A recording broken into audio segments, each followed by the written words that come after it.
Boa tarde, matriarcado.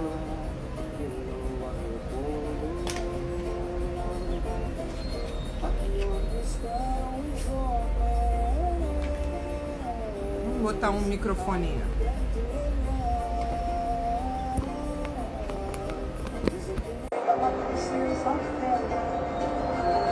Tá rolando o som?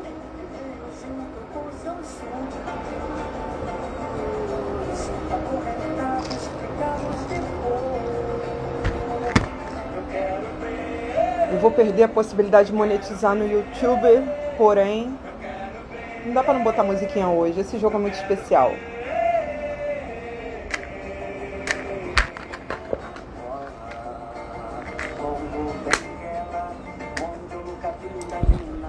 Caralho. Aqui onde estão os homens, do lado cana de açúcar, do outro lado cafezal, ao centro senhores sentados. Você falou alquímica por quê? Por causa do álbum?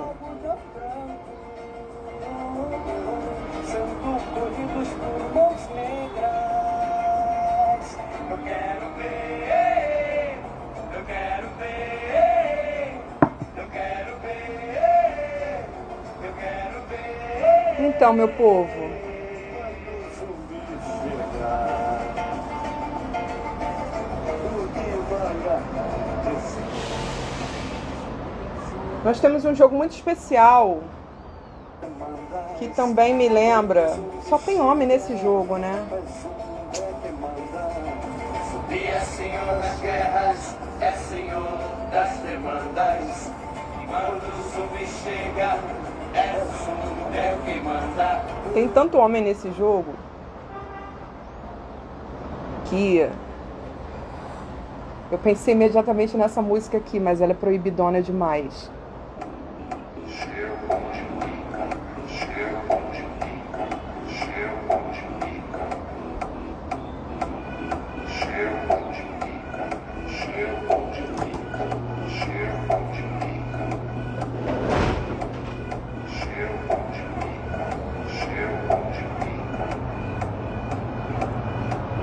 Caralho, que show de pica, caralho, que show de pica, caralho, que show de pica, cheiro bom de pica, caralho, que show de pica, caralho, que show de pica, caralho, que show de pica, cheiro bom de pica, Porém, pica de saco. temos menores nesse jogo. Então eu não posso botar essa música, sei lá, como meme, né? Não dá pra botar olha quem apareceu no tarô da semana. Não dá, né? Claro que dá. Bota tanta coisa pior, né? Então, meu povo, é uma semana muito especial, cheia de rapazes, alguns celibatários.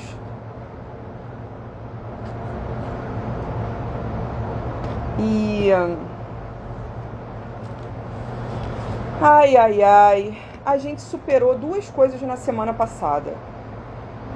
A gente superou o 10 de paus, que estava na lua, e a gente superou a própria lua, tá? Tava no porquê da semana passada a gente tinha a lua e a gente tinha o 10 de paus. Essas duas cartas foram superadas. Eu tava esperando para ver qual jogo se apresentava nesta semana agora. Por quê? Eu tinha desconfiança de que lua e estrela saindo na mesma sequência pudessem estar falando de algum passo que a gente está dando. Por quê? No tarô, elas são cartas consecutivas, né? A estrela é o arcano 17, a lua é o arcano 18 e o sol é o arcano 19. Na semana passada tivemos estrela e lua e nesta semana estamos tendo arcano do sol sozinho. A título de complementação, porque eu tirei Depois de tirar as outras cartas, né? Foi a última, foi tipo assim, já botei todas as cartas na mesa, ainda não virei, mas essa aqui tá me chamando muito. Não posso ignorá-la. Vou tirar a título de complementação. Mas não é bem a título de complementação. Ela é a carta mais importante do jogo. É a carta que está dizendo para onde a gente está indo.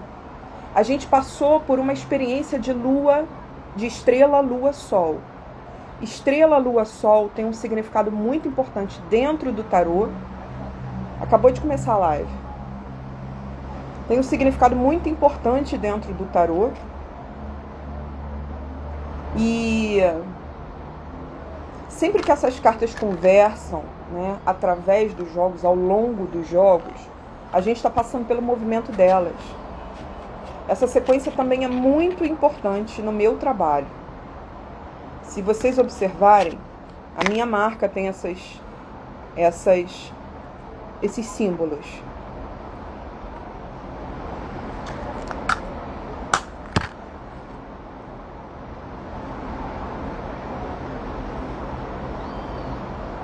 E mesmo que a marca mude, esses símbolos estarão lá. Tamanha importância de estrela, lua e sol para o meu trabalho. Estrela, lua e sol é a grande iniciação mesmo do tarô. Todo tarô é um instrumento iniciático, né? Mas é como se da estrela em diante a gente lidasse mesmo com a nossa porção divina, de uma maneira assim definitiva. Nada vai ser como antes. Da torre em diante, nada vai ser como antes. Na estrela a gente faz contato com aquilo que dá razão às nossas vidas, com toda a beleza de existir aqui, com a ideia de destino, nosso chamado. Na lua, nós enfrentamos as nossas maiores sombras. A lua é a carta do inconsciente. É a carta de aprender a enxergar no escuro. Quando amanhece. E quando a gente supera a experiência da lua, o que desponta no horizonte? O arcano que está no topo do topo desse jogo. Ele é tão importante para o jogo que eu me recusei a colocá-lo como carta complementar. Ele não é uma carta complementar. Tudo gira em torno dele. Acabou de começar. Temos 7 minutos de vídeo.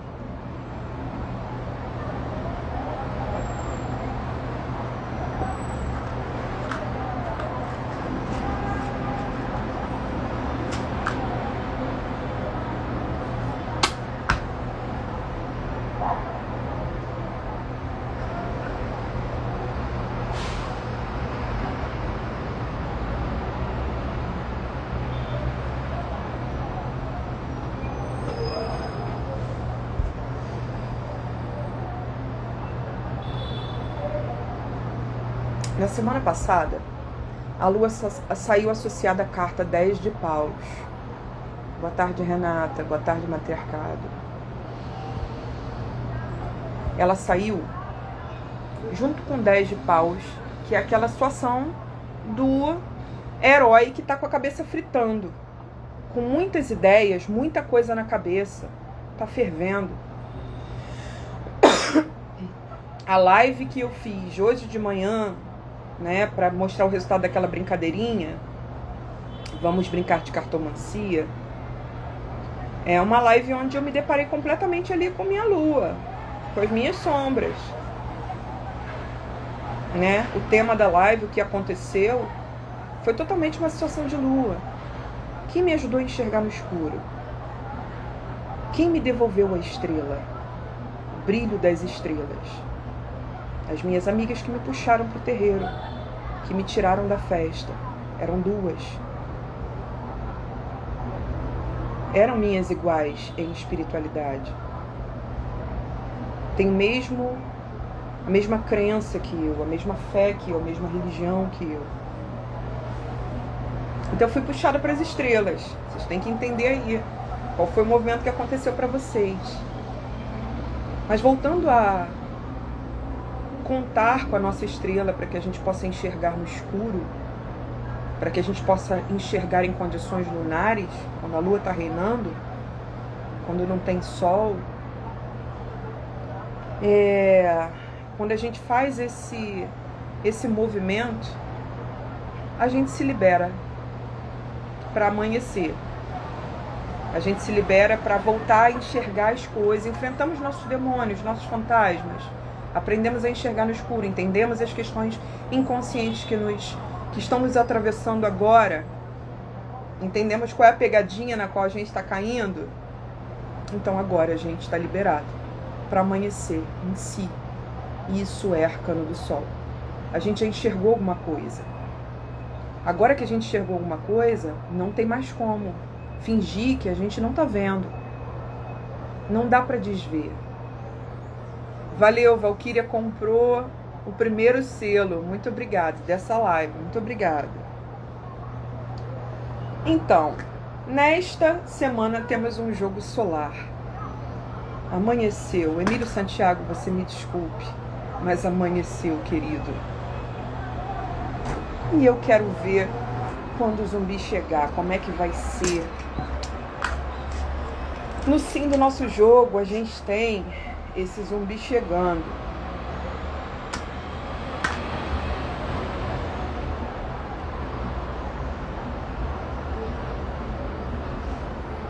A gente tem um arquétipo do grande guerreiro, o bom guerreiro,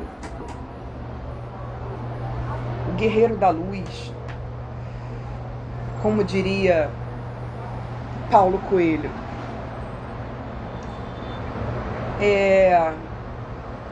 O sim do nosso jogo é o Rei de Espadas. Vocês sabem quem é o Rei de Espadas? É aquele cara lá que eu descrevi com muito amor no coração naquele texto do tarô dessa semana. O Rei de Espadas é Ulisses.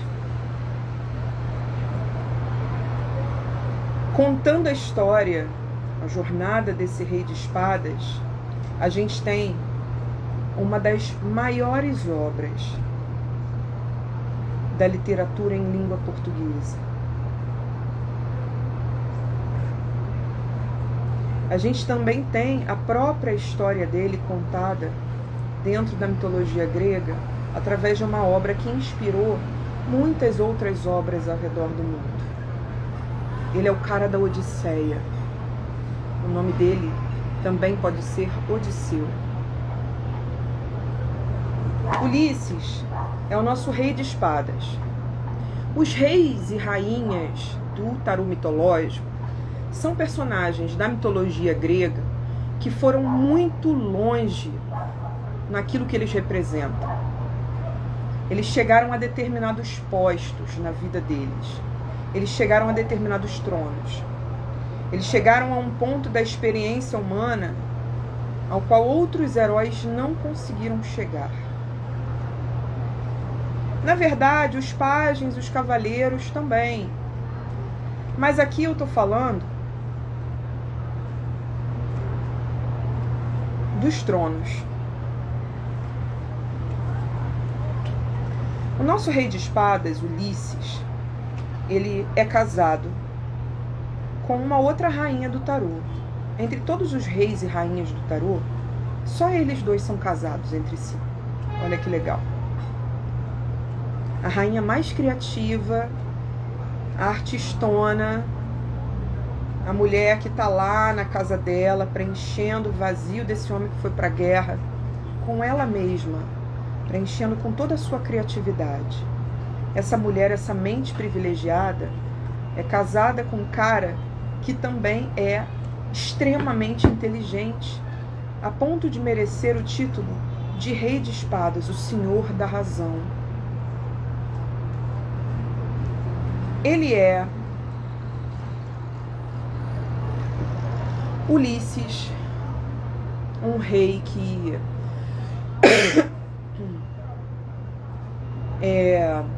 se casou com a sua rainha Penélope, uma mulher inteligentíssima como ele, e logo, eles eram muito apaixonados um pelo outro, logo ela engravidou. Engravidou logo, assim. Olha minha prima.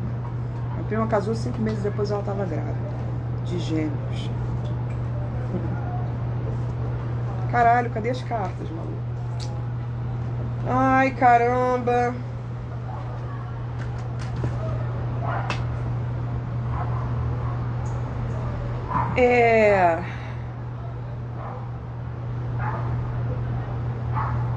Ele se casou com a rainha Penélope, logo eles tiveram um filho chamado Telêmaco.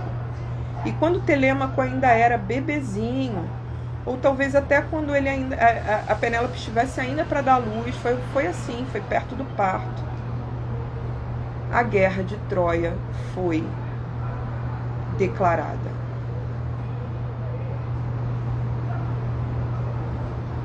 Não tô achando, gente, as cartas do jogo. Onde foi que eu botei essas cartas, meu irmão? Caraca! Não é possível. Eu tava aqui agora. Então eles se casaram. E logo que essa rainha teve filho, ele foi chamado pra guerra. Que merda. Que merda. Oi, vocês estão me elogiando aí, eu tô perdendo? Obrigada! Obrigada.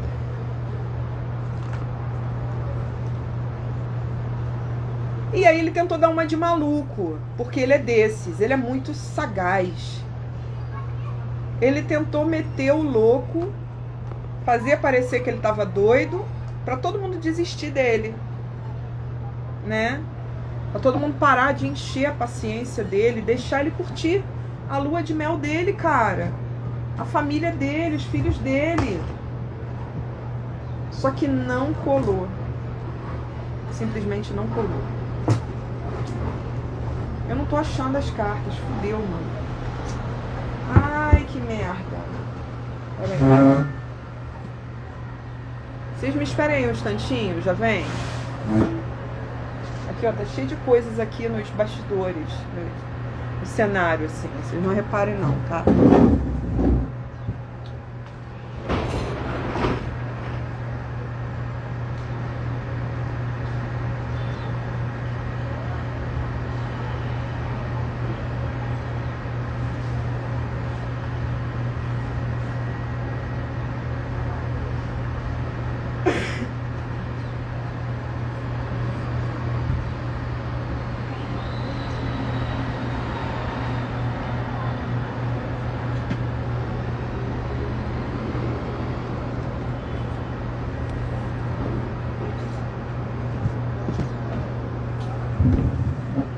Simplesmente as cartas sumiram.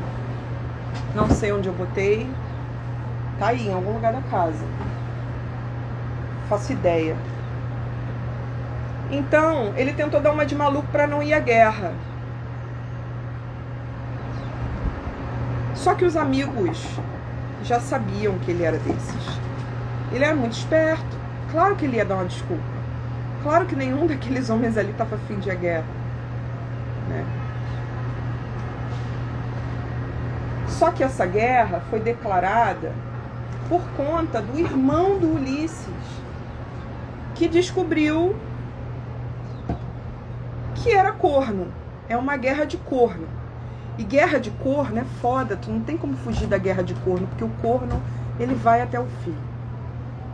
Ele vai até as últimas consequências. Então, não é, meu amor? O irmão do Ulisses, Menelau, não era corno? Corno. Não é, meu filho? Corno. Chega pra lá, a mãe vai fumar. Ventilador posicionado nessa direção. Então, o nosso querido Ulisses vai à guerra. Só que ele se fode legal. Além da guerra durar muito tempo, tipo, ele passou mais de 10 anos fora de casa. Deve ter passado quase 20 anos fora de casa. Sei lá, que eu não lembro. Li essa porra e não lembro. Quanto tempo ele passou fora de casa? Não sei.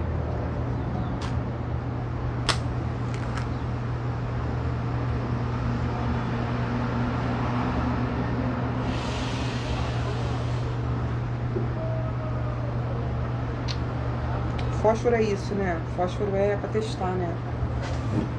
Testar o nível evolutivo do fumante. Não tem fósforo e ventilador junto, então é pra testar o nível de inteligência.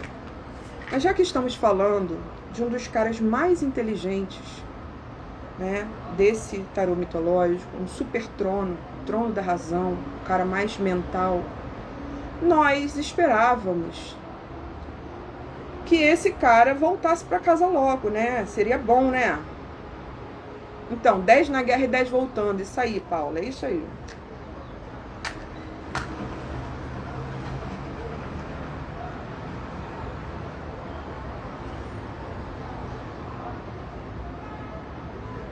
A rainha Penélope, coitada, ficou esperando o homem chegar, né? Acreditando que nenhum outro cara além dele teria capacidade, né, de fornecer tanta certeza de que voltaria. Só Ulisses. Por quê? Ulisses teve que ir à guerra, não só porque ele é o irmão do corno em questão, mas porque ele é o maior estrategista bélico de toda a Grécia. Ele é a mente mais inteligente para a guerra, para a destruição. Ele é uma força da vida dentro da morte. Ele é um cara que... Por que ele é um genial estrategista bélico? Em primeiro lugar, ele é muito benevolente com os adversários. Ele é um cara dos direitos humanos. Ele, mesmo os prisioneiros de batalha, ele faz questão que sejam bem tratados. Ele é um cara digno nas discussões, honesto. Quando a nossa rainha de copas, Helena,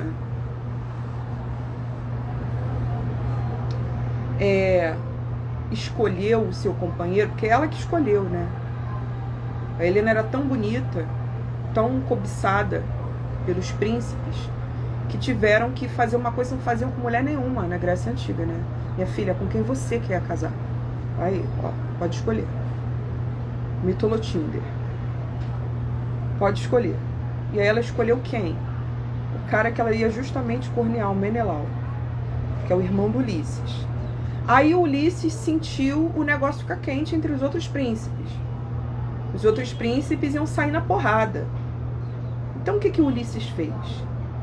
Ele disse, olha, a gente vai ter que oferecer a esse príncipe que foi escolhido pela Helena segurança. Ninguém vai brigar com ele, ninguém vai brigar entre si. Nós vamos oferecer o nosso apoio à Helena que fez a escolha e ao escolhido. Até porque era o irmão dele, né, gente? Porra. E aí, Ulisses é esse cara que entra pra resolver o problema. Ele não desembainha a espada pra ficar brincando. Ele não tá de zoeira. Ele é muito bom no que ele faz. Ele é o trono de espadas. É o cara que chegou mais alto na experiência de espadas. É aquele que venceu a si. Que venceu todas as batalhas. Tudo bem que ele lutou até a morte, né? Voltou pra casa e continuou lutando, batalhando, continuou em guerra. Porque quando chegou em casa, voltou da guerra de Troia, 20 anos depois, os príncipes dos arredores estavam todos querendo comer a mulher dele. E ela é tão inteligente que ela teve que elaborar ter uma ideia para entreter esses príncipes, para eles pararem de assediar ela, de pressionar ela, para ela decretar o marido como morto, escolher um príncipe para casar. O que ela fez? Ela criou um torneio onde aquele que conseguisse utilizar o arco e flecha do Ulisses levaria a mão dela em casamento. Porque ela sabia que ninguém conseguiria utilizar qualquer arma do Ulisses, muito menos o arco e flecha dele. Mas aí um cara chegou e conseguiu usar. E aí todos os príncipes se entreolharam. Esse cara é o que vai casar com a rainha, então? Porque esse cara aí, ele precisa de um banho de loja, meu irmão. De onde que esse cara tá vindo? Ulisses chegou em uma situação lamentável. Parecia que estava em situação de rua. Precisava tomar um banho. As pessoas olharam e... Esse cara vai casar com a rainha, ele conseguiu usar o arco e flecha, ninguém conseguiu. Mas era o Ulisses voltando da guerra. E o cachorro dele, naquela cena Roberto Carlos. Se um outro cabeludo aparecer na sua rua,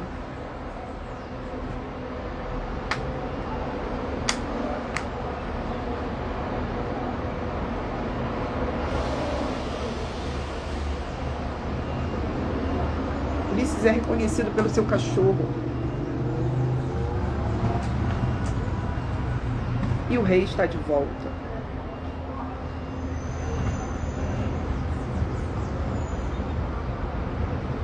Ulisses voltou para a rainha dele. Só que quando ele chega no reino, os príncipes estão pressionando ela para ela declarar ele como morto e se casar com ela, por isso que ela inventou esse torneio. Então ele precisa merendar a porrada, sentar-lhe o cacete nos príncipes que desrespeitaram a rainha dele. Só que aí ele compra briga com as famílias dos príncipes, que ele mata alguns deles, né? Acontece. E aí ele continua em guerra. Ele volta para casa. É o cara que está esse tempo todo buscando a paz. Volta para casa e continua em guerra. Ele é um guerreiro que conhece o sentido da paz, que é muito esperto, muito inteligente, que é muito honrado, que faz tudo o que ele pode para voltar para sua rainha. De todos esses personagens aqui, talvez ele seja o mais fiel.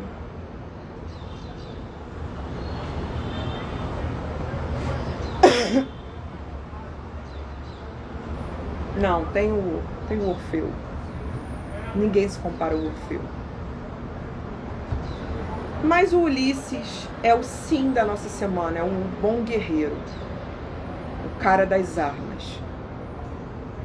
Situações envolvendo militares, polícia, né, segurança pública, as armas, no sentido bem clássico, podem acontecer. Tem uma conhecida que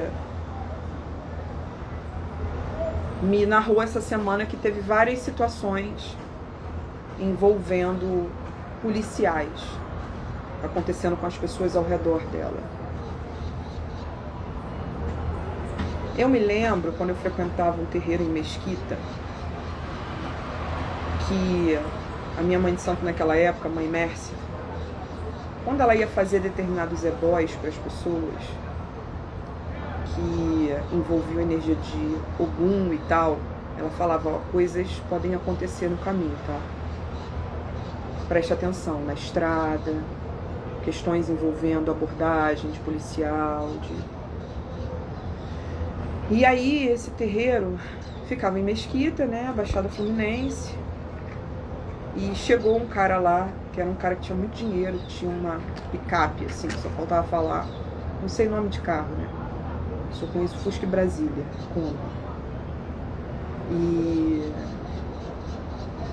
E aí esse cara ia fazer esse ebó, um ebó desse tipo, e a mãe Mércia já tinha deixado todo mundo avisado, né? E o cara se atrasa, porque os PMs armados metem fuzil na cara dele, assim, no meio do caminho. O dia que ele vai fazer esse ebó. Tinha a ver com energia de Ogum, não posso falar muito mais do que isso.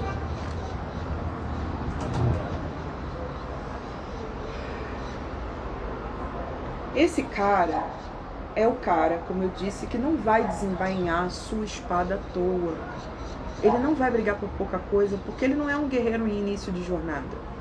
Ele é o guerreiro que está voltando. Ele é o guerreiro em mim, você, que venceu certas batalhas internas. Que se percebe capaz de dizer, eu cheguei até aqui na minha vida. Eu venci isso, eu venci isso. Essa aqui eu não venci não, mas eu aprendi pra caramba com essa batalha. A gente olha para trás, olha para todas as batalhas que a gente já viveu e a gente honra quem a gente se tornou, quem a gente vem se tornando, o guerreiro em nós.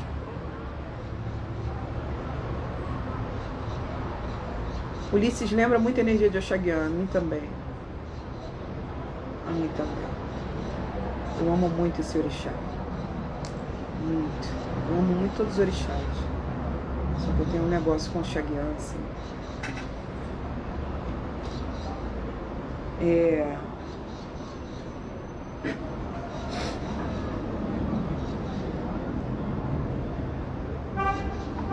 Ulisses é esse guerreiro que está diante de duas cartas, o não e o porquê,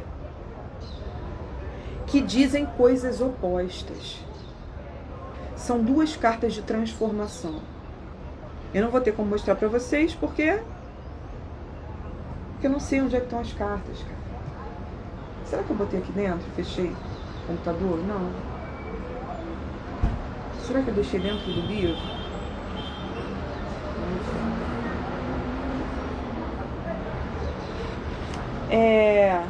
O não do jogo é uma carta que realmente é indesejada.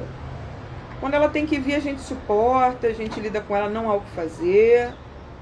Mas é uma carta que todo mundo desvia dela o quanto possível. Ninguém quer o teto caindo sobre a própria cabeça.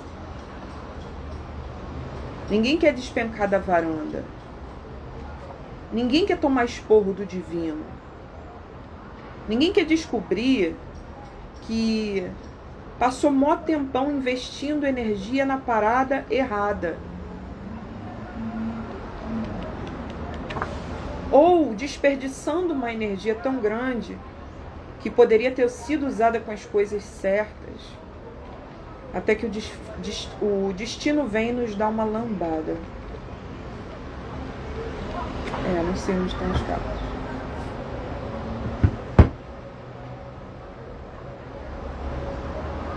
O não do nosso jogo é a torre. A torre, vocês já sabem, ela é um templo. É um templo que os seres humanos construíram para honrar o divino. No meio da construção desse templo, eles entenderam que, peraí, esse templo pode ser maior um pouco. Esse templo pode ser maior um pouco. Ele pode ser ainda maior. E se a gente chegar a Deus através desse templo? Vamos? Partiu? Catedral da Universal? Fazer uma parada suntuosa?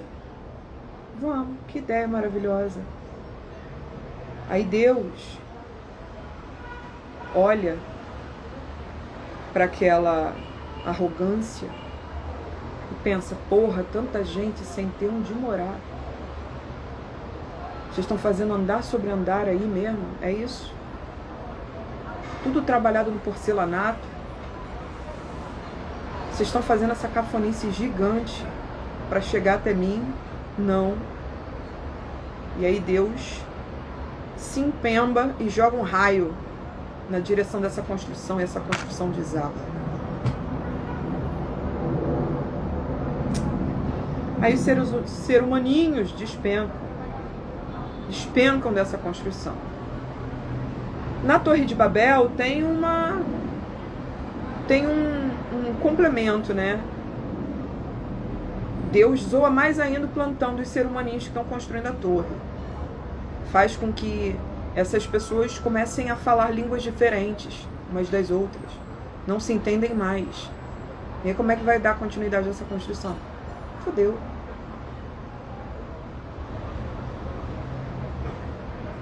A torre é a carta onde o divino está muito bolado com a gente. Ou então, onde ele está assim, ó, tô sem paciência para quem está começando. Essa porra vai desabar e você lide com isso. Ou não dá mais para você agir desse jeito, para você ser dessa forma. Tem uma estrutura velha que a sua vida não comporta mais, que está caindo. Isso é a torre. Só que a torre saiu no não. Nesta semana, de alguma forma nós estamos aprendendo a evitar torres. Ou estamos aprendendo com os esporros divinos, como que eu tomei, e falei lá na outra live de hoje de manhã, nós estamos aprendendo o que não é para ser, o que não dá mais. Estamos aprendendo que não é por aí.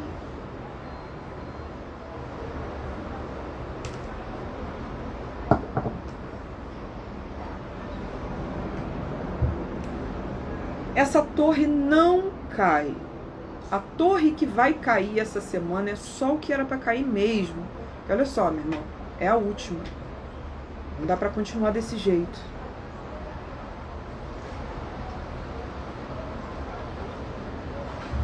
Essa carta vai se contrapor à roda da fortuna no porquê.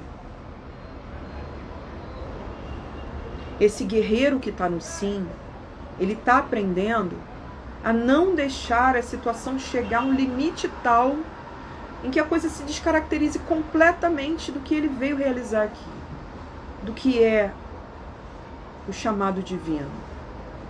Esse guerreiro está aprendendo a evitar torres. Por quê?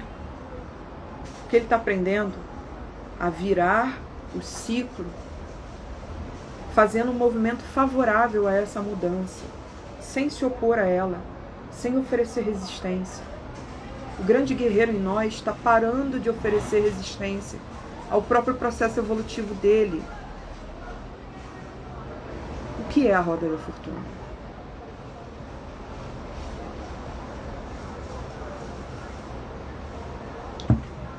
Fernanda Serafim, eu lanço as dúvidas. As respostas, como essa para a sua pergunta, e como faz outro caminho, elas são de cada um.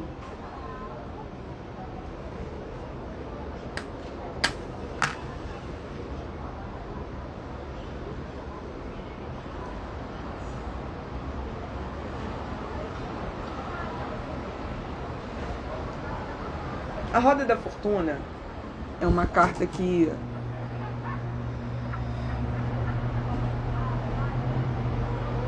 tudo pode mudar quando ela sai. Tudo vai mudar. Ela é um primeiro movimento de mudança radical dentro do tarô. Vocês conseguem identificar os outros? Já até falei sobre os outros. Na roda, a gente tem um objeto que pode ser uma... Eu nunca lembro o nome dessa porra. Aquela parada do navio. O volante do navio. Qual é o nome desse caralho?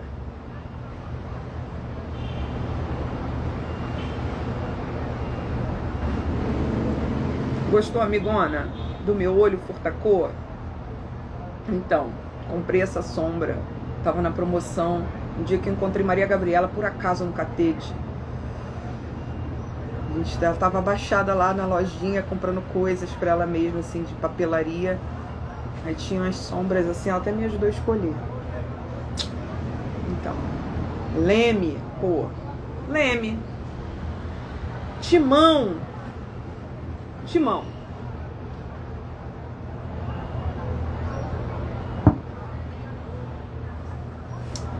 Não sou eu quem me navega é o mar. É isso. Timão do timoneiro. A roda da fortuna pode ser um timão, mas ela pode ser uma roca de costura. Ela é de qualquer maneira esse objeto que gira aí, roletrando Silvio Santos. Baú da felicidade. Onde tudo pode mudar. Não é simbólico que o Brasil tenha um programa de televisão, tenha tido, né, um programa de televisão onde tudo pode mudar a partir de alguma coisa que gira. A vida da pessoa pode mudar, ela pode ganhar uma casa, sei lá o quê. Pode ganhar 10 reais e uma gargalhada do Silvio Santos na cara dela, humilhando ela, sua pobre. Sai daqui do meu programa. Sim, uma roca de tear.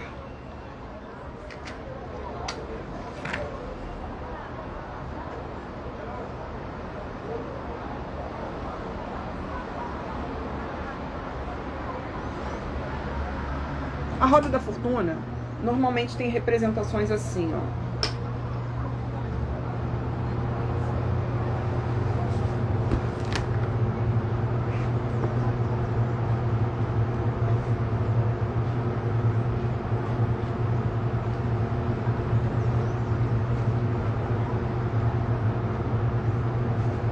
Essa é uma representação clássica da roda da fortuna. Mas a gente tem outras, ó. Adorei, ó.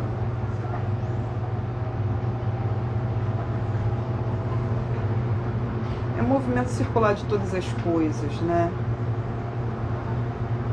A própria roda da vida.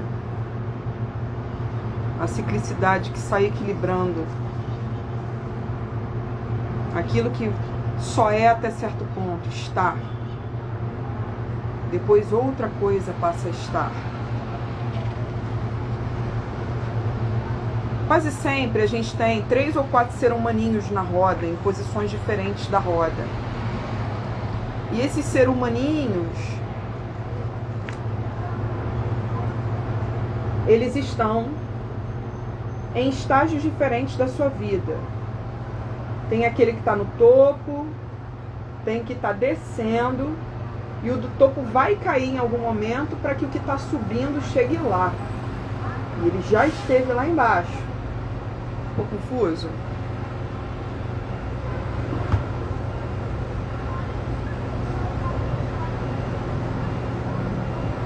É igual o cabelinho que estava no topo e caiu. E a Bela, que caiu, mas que na real a opinião pública levantou.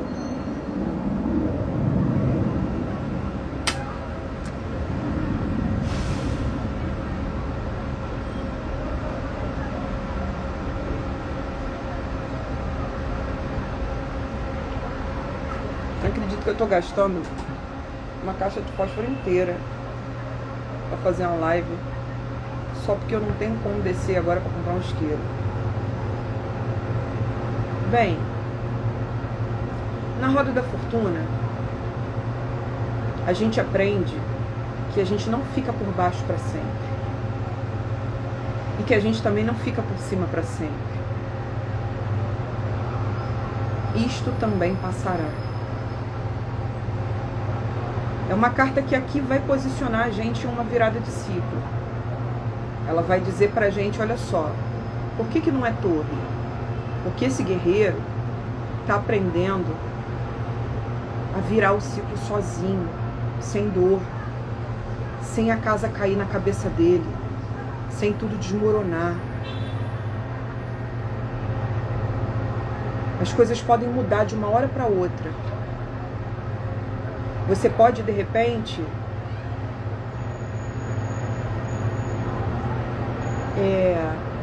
perceber, eu poderia acender uma vela, mas aí tem esse ventilador da Beyoncé aqui. Você pode de repente perceber que você não está mais dando as mesmas respostas para os problemas que se repetem. Você é capaz de dar uma resposta diferente. Eu atendi mulheres em muita situação de sofrimento nas últimas semanas. Mulheres que descobriram que os filhos sofreram abuso. Mulheres que foram privadas do exercício da maternidade. Não puderam criar seus filhos, perderam a guarda.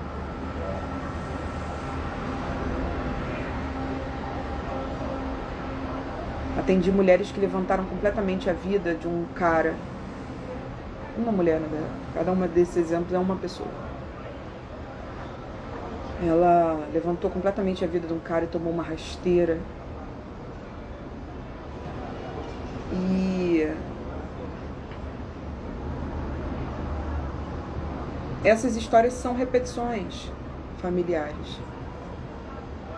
Ficou muito evidente durante o jogo que elas estavam sofrendo coisas que já atravessam elas há muito tempo. enredos que estão só se repetindo. E nas 3 situações, eu tive que dizer a elas: você é muito jovem ainda, você tem muito tempo pela frente.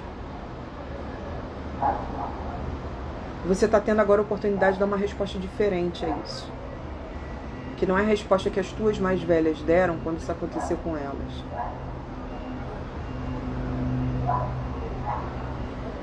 Você tem a oportunidade de ser autoral agora. Você não precisa continuar sofrendo.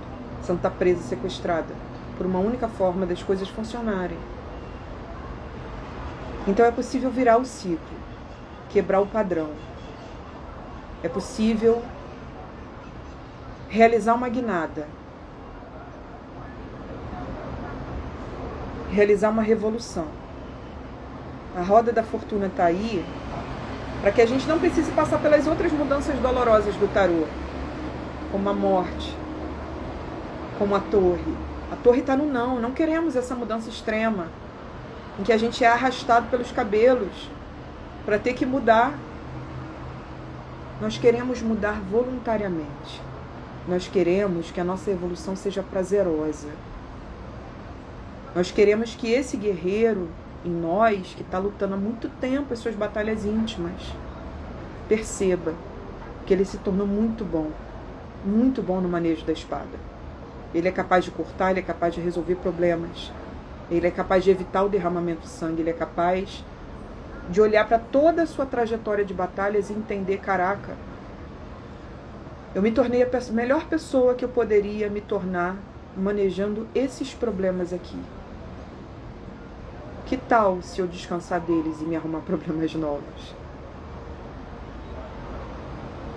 Que tal se eu for na direção de realizações novas? Esse guerreiro que descansa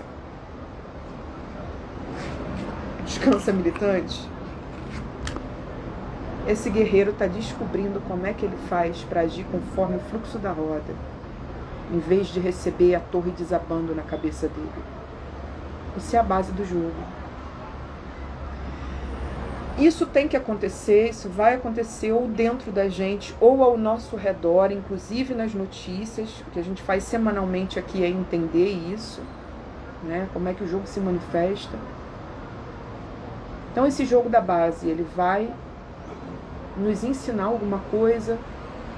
Esse guerreiro vai mostrar pra gente algo que a gente está descobrindo sobre agir favoravelmente às transformações. Mas a gente quer chegar a um outro lugar. A gente quer chegar a uma relação com a criança dentro de nós, ou com as crianças ao nosso redor, que é uma relação de redescoberta da própria criatividade. E aí a gente vai ter o pajem de paus, o garoto que foi salvo pelo poder da própria imaginação. Os deuses mandaram para ele, para a irmãzinha dele, um mototáxi sagrado.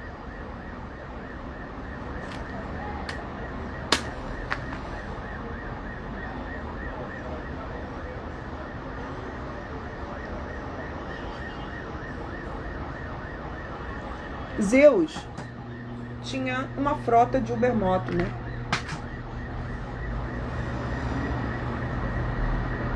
E aí um desses mototáxis aí era um carneiro dourado, símbolo solar.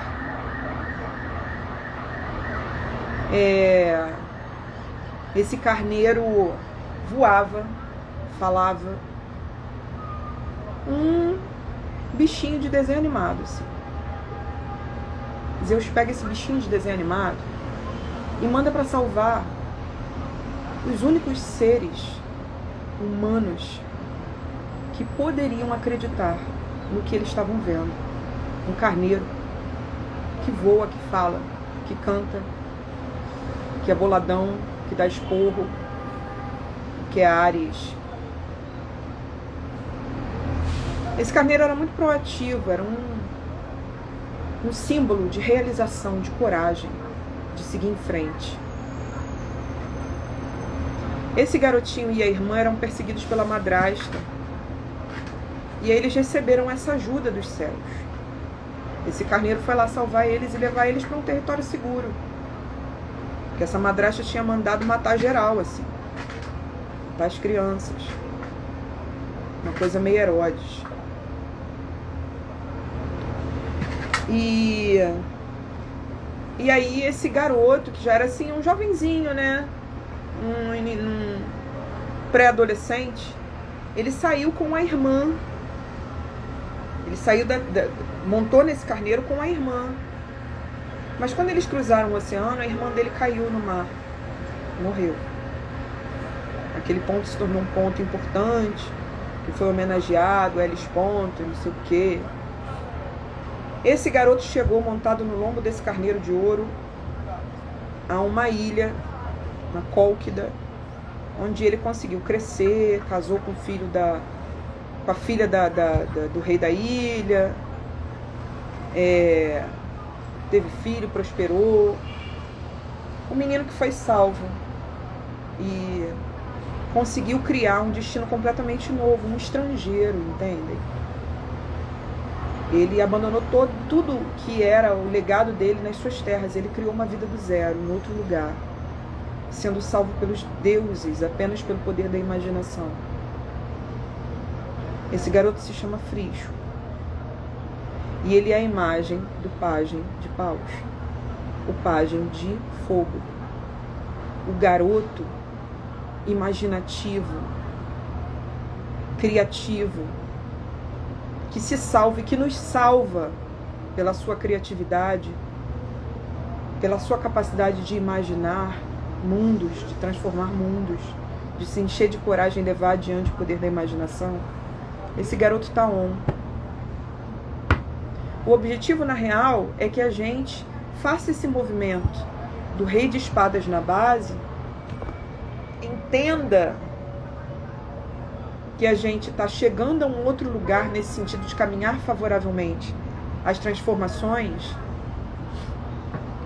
Acredito eu que porque ali na ressaca do grande guerreiro vem alguma memória, alguma coisa que está associada à nossa infância ou adolescência. Um poder criativo, uma capacidade de imaginar, e às vezes até agora você tem uma grande ideia que precisa levar adiante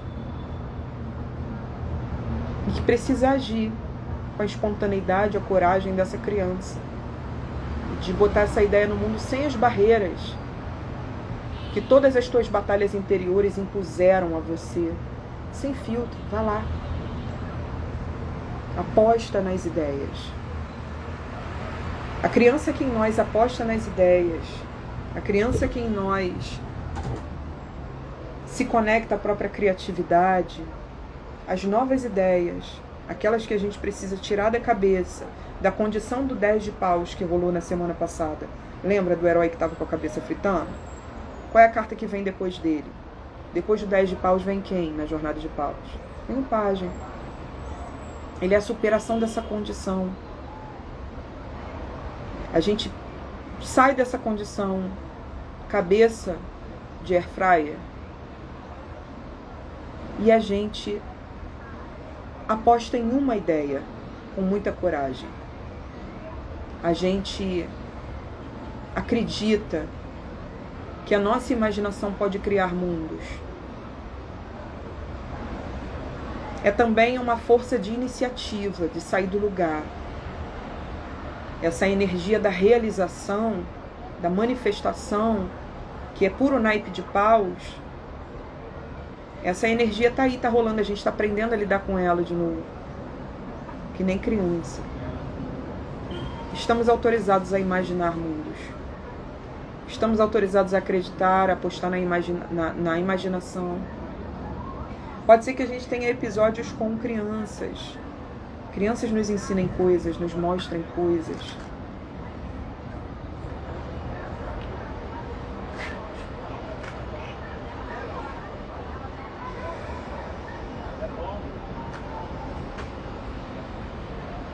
A Roda da Fortuna é uma carta onde as coisas podem mudar muito o tempo todo, tá, gente? Então, podem acontecer reviravoltas, assim, ao longo da semana, em certas questões, geralmente para melhor. Enfim, as coisas podem mudar. O script pode ser alterado ou rasgado algumas vezes nos fatos da semana. Mas, num sentido mais geral do jogo, ela está falando sobre as mudanças, que a gente precisa agir favoravelmente a elas, as viradas de si. E aí, do lado do Pajem de Paus, a gente tem o vovô, a gente tem o Papa, a gente tem o Chicão aí, dando um olá, minha amiga. O Papa é o grande sacerdote. Tanto que nesse tarô, ele nem é chamado de Papa, nem de sacerdote. Ele é chamado de Hierofante.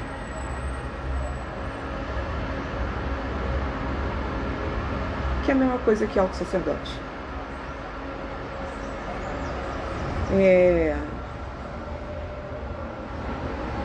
Ele tem uma função diferente da sacerdotisa no tarô. No caso dele, não é bem guardar um mistério.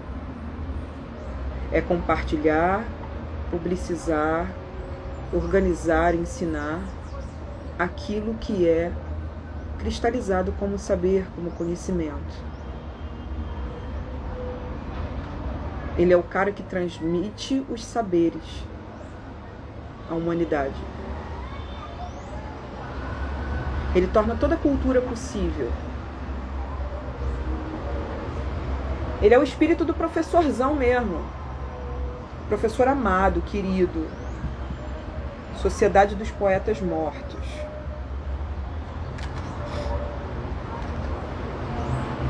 Deixa eu dar uma olhada nos comentários.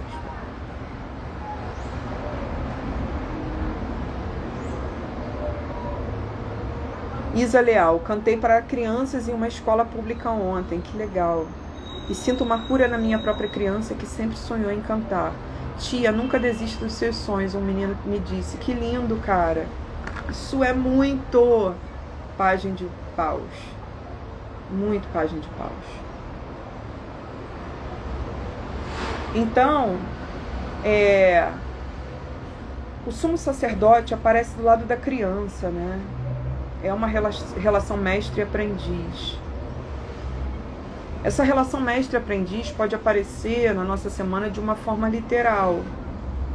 Eu, por exemplo, preciso dar aulas. Preciso dar aulas.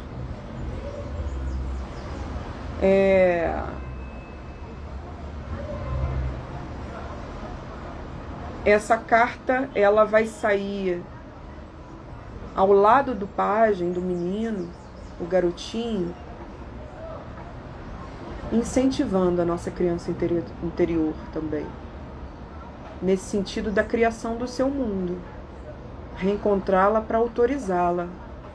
Para dizer que ela não precisa ficar privada da sua criatividade, da sua imaginação. Ela pode contribuir conosco agora na criação desse mundo aqui. Que a gente espera que seja uma criação divertida, prazerosa pra gente. É muito mais importante para onde a gente está indo, o que a gente está criando, muito mais importante do que aquilo que os nossos traumas fizeram conosco. Bota isso na sua cabeça.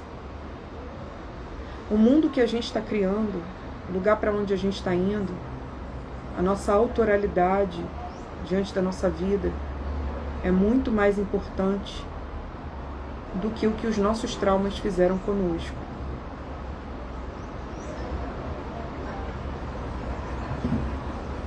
É um novo, vai na direção do novo, das novas respostas, das respostas que você está dando aos problemas antigos, as repetições que de repente você herdou de família.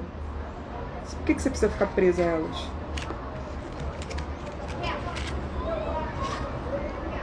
É claro que se soltar disso é um trabalho, né? Eu tô aqui só para toda semana regar esse solo. É por isso que eu tô aqui. Meu trabalho é esse.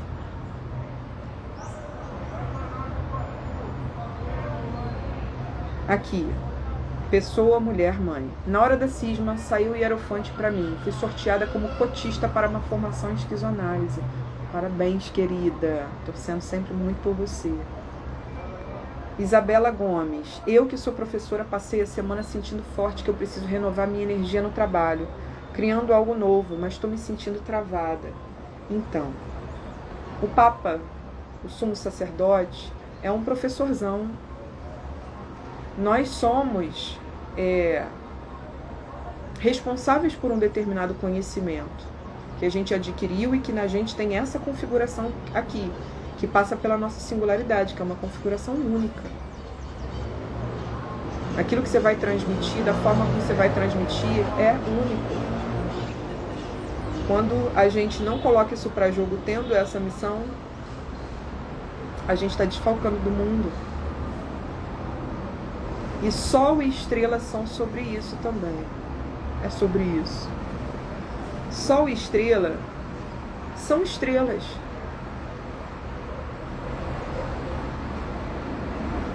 Só que o Sol é a estrela. O Sol é a estrela que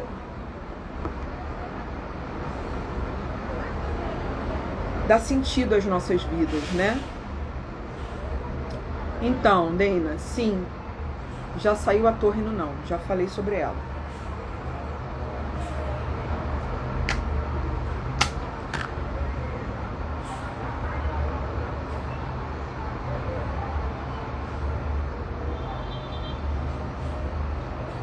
É uma luta, né?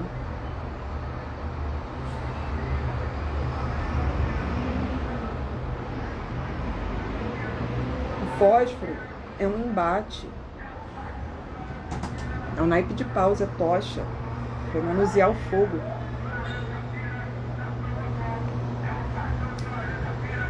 Esse vovô, esse mestre, quer incentivar a criança em nós.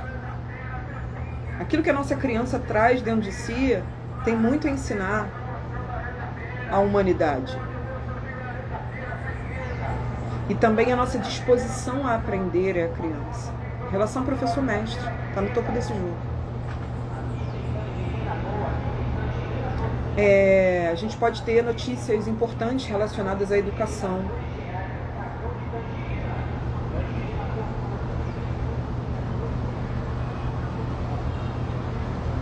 O Papa é também um estadista, né? E é o cara que está comprometido com os altos valores. Aqueles que o divino, né? Onde o divino inspira o humano. A uma organização harmoniosa da vida em sociedade. Então, quando o Papa sai, quando o Imperador sai, os reis, a gente também tem que prestar atenção nas lideranças, né? Nas lideranças políticas. O Papa, a gente também tem que prestar atenção no judiciário, é isso aí. A postura sacerdotal também nos é cobrada. Assim como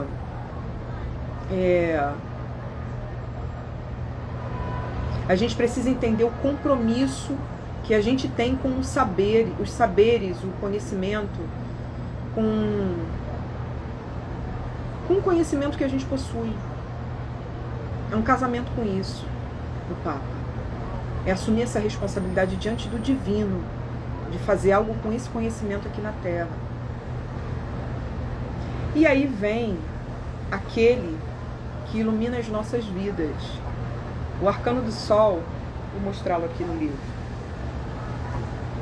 Ele aparece fechando uma mensagem que se iniciou na semana passada com a estrela e a lua, dizendo, olha, amanheceu, conseguimos matar alguma charada, entendemos algo. Ou, se não entendemos algo,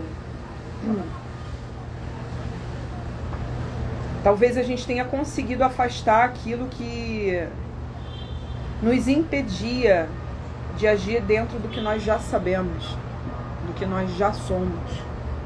Dissipamos as trevas.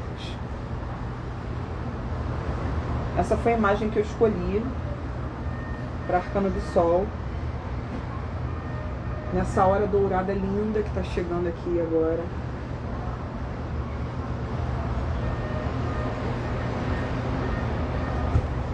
O Arcano do Sol geralmente tem duas criancinhas abaixo dele, suando pra caramba, parece que estão num bloco carnavalesco.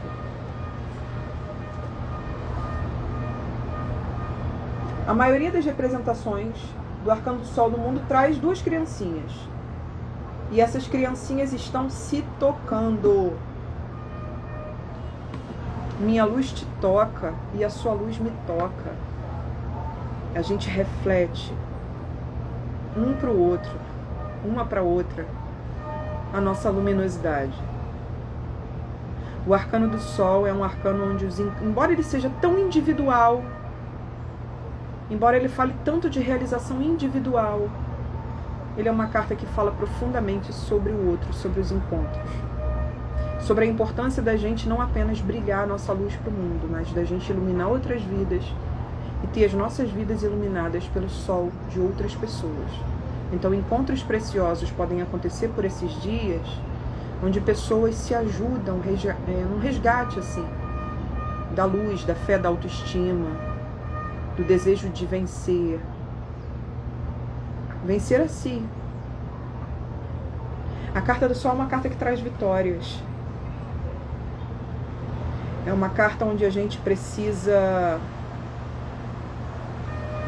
levar adiante quem a gente é de fato, o que a gente veio fazer mesmo, se tornar isso.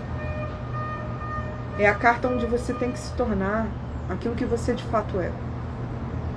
Não dá para se esconder, nem de si, nem esconder a si mesma do mundo.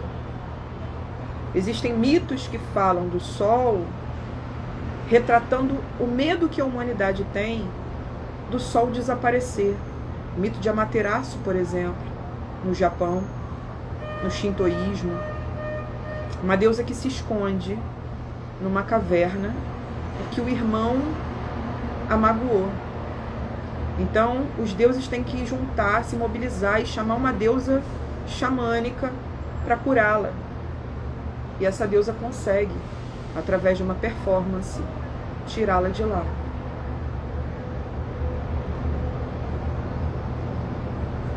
Então o Sol ele é a garantia de vida para a humanidade.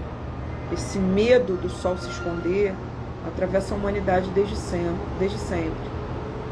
Quando a gente se depara com a carta do Arcano do Sol, a gente precisa trazer o nosso Sol interior. Ele não pode se esconder. Porque ele não deixa só de iluminar as nossas vidas, mas ele desfalca nessa constelação, nessa iluminação aí, coletiva. Na carta do Sol, você está mais perto de se tornar quem você é, de perceber, é por aqui mesmo. Essa é a minha verdade. É isso aqui. Na carta do Sol, você cura alguma coisa. O Sol também é um símbolo, um signo de cura. Dissipa as trevas do medo, dos maus sentimentos, a tristeza, restitui a alegria, a vida. A gente está saindo do inverno. A primavera está chegando. O Sol de fato venceu. Ele já venceu.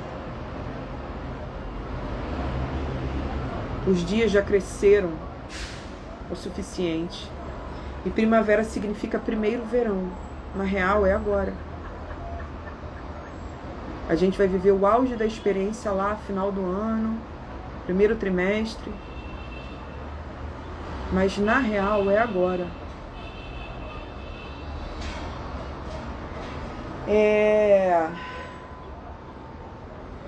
A gente está indo na direção do sol de novo, entendendo coisas muito boas que a gente precisa esfregar na nossa própria cara